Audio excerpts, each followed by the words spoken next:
السلام عليكم. انهيار وجنون عمرو أديب على مرتضى منصور بعد تصريحاته ضد الدولة المصرية وتهديده بتنزيل الموظفين للشوارع. شاهد ماذا قال. ولكن قبل أن نبدأ الطرف أمكم بذكر الله والصلاة والسلام على سيدنا محمد عليه أفضل الصلاة والسلام.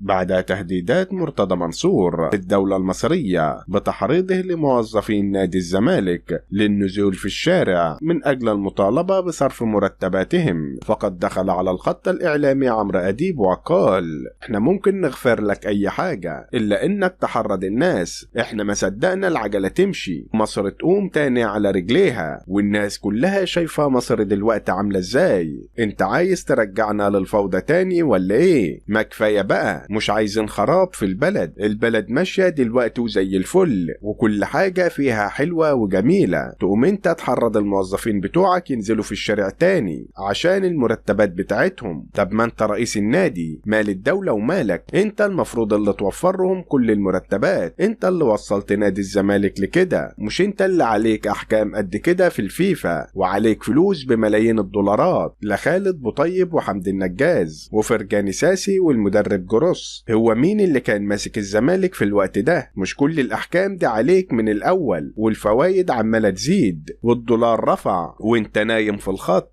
وفلوس ممدوح عباس اللي داخله في 80 مليون الراجل طلب فلوسه من زمان ما اتدفعتش ليه؟ ولا انت عامل قناة الزمالك كل شوية عشان تهاجم في ممدوح عباس وتهاجم في اي حد يعارضك؟ انت اللي وصلت نادي الزمالك لكده. طب ما تشوف النادي الاهلي عامل ايه وانت عامل ايه؟ نادي الاهلي عامل رعاية ب 2 مليار و400 مليون وبايع البث بتاعه ب 660 مليون. انت فين من الكلام ده؟ فين عقد رعايتك اللي عملته؟ وفين البث التلفزيوني اللي انت عملته؟ مفيش وجه مقارنة بينك وبين الاهلي. ده الاهلي بيعمل فرع جديد وواخد 45 فدان في مدينة العالمين الجديدة، هيعمل فرع جديد هناك وكمان هيعمل استاد عالمي. وسمعت شركة اعمار الاماراتية داخلة تخلص كل حاجة، وشركة اعمار ديت هي اللي عاملة استاد هزاع بن زايد اللي تلعب في السوبر بين الاهلي والزمالك. شفتوا حلاوة وجمال الاستاد؟ اهو استاد الاهلي هيبقى احسن من كده بكتير وهيتسع ل60 ألف متفرج. انت شاطر تعيط كل شوية في الإعلام، ما تشوف قناة الزمالك